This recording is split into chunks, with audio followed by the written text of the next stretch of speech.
Querido Jesus, lerei agora as páginas da Tua vida, que elas me levem a Te amar cada vez mais e que Tuas palavras firam o meu coração e me levem a mudar de vida.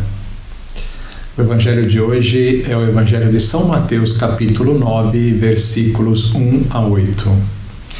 Naquele tempo, entrando em um barco, Jesus atravessou para outra margem do lago e foi para a sua cidade.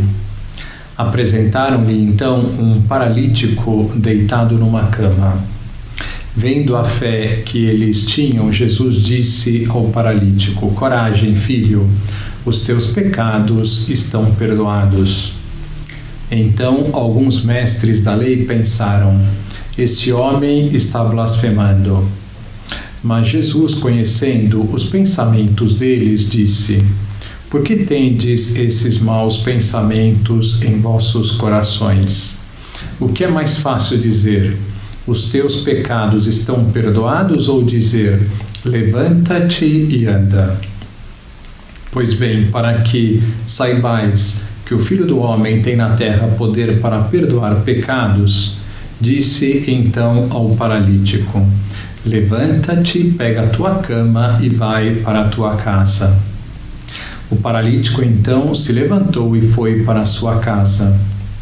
Vendo isso, a multidão ficou com medo e glorificou a Deus por ter dado tal poder aos homens.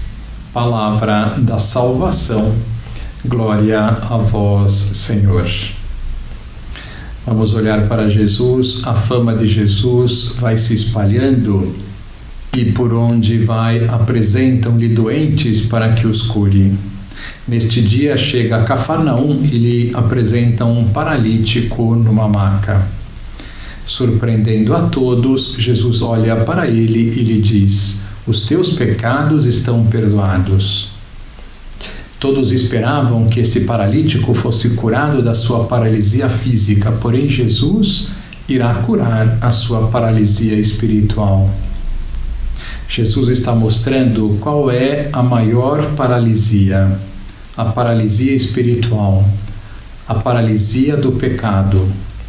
De fato, o pecado, se não lutamos contra ele, faz com que percamos o bem mais precioso que possa existir para o ser humano, a vida eterna junto com Deus. A paralisia física é incômoda, causa sofrimento, mas é passageira, pois se formos para o céu, ela deixará de existir, assim como todo sofrimento físico e moral. Tanto é assim que Jesus chega a dizer que é melhor entrar no céu sem um olho do que, o tendo, perdê-lo para sempre. Ou seja, é melhor ser paralítico e com este sofrimento ganhar o céu do que ser são e perdê-lo.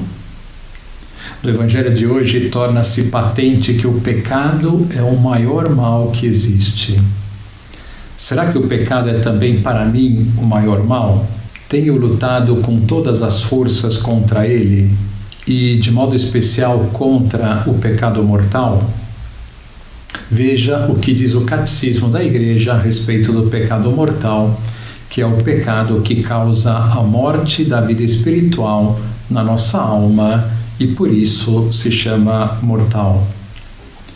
É o ponto 1855. O pecado mortal destrói a caridade no coração do homem por uma infração grave à lei de Deus. Desvia o homem de Deus, que é o seu último fim, a sua bem-aventurança, preferindo-lhe um bem inferior. Agora é o ponto 1861. O pecado mortal é uma possibilidade radical da liberdade humana, tal como o próprio amor. Tem como consequência a perda da caridade e a privação da graça santificante, ou seja, do estado de graça.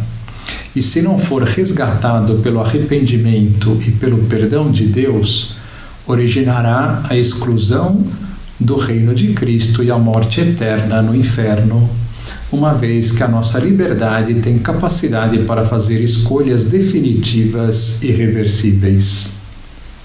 Agora é o ponto 1874. Optar deliberadamente, isto é, sabendo e querendo, por algo gravemente contrário à lei divina e ao fim último do homem, é cometer um pecado mortal. Este destrói em nós a caridade sem a qual a bem-aventurança eterna é impossível. Se não houver arrependimento, tem como consequência a morte eterna. De uma maneira mais ampla, a Igreja nos ensina que o pecado mortal, em primeiro lugar em relação a Deus, significa uma gravíssima injustiça contra o seu supremo domínio pela subtração à sua lei. Depois, um desprezo da amizade divina, manifestando enorme ingratidão para quem nos encheu de tantos e tão excelentes bens, começando pela própria vida, e não tem culpa de nada e é a pura bondade. Depois, renovação da causa da morte de Cristo. Depois, o pecado mortal, uma violação do corpo do cristão como templo do Espírito Santo. Depois, nós podemos falar dos efeitos do pecado mortal. Em primeiro lugar, a morte da alma, que fica privada da graça divina, das virtudes infusas e dos dons do Espírito Santo. São famosas estas palavras do Papa São Leão Magno: reconhece, ó cristão, a tua dignidade e, tornado participante da natureza divina, não queiras voltar à antiga vileza. Outro efeito, a perda da presença da Santíssima Trindade na alma. Outro, a perda dos méritos adquiridos durante a vida. Outro, o obscurecimento da inteligência que a própria cegueira do pecado traz consigo. Outro, a perda do direito à glória eterna, nos torna merecedores do inferno. Outro, nos torna escravos do demônio. Outro, nos afunda cada vez mais no mal, levando-nos a cometer muitos outros pecados.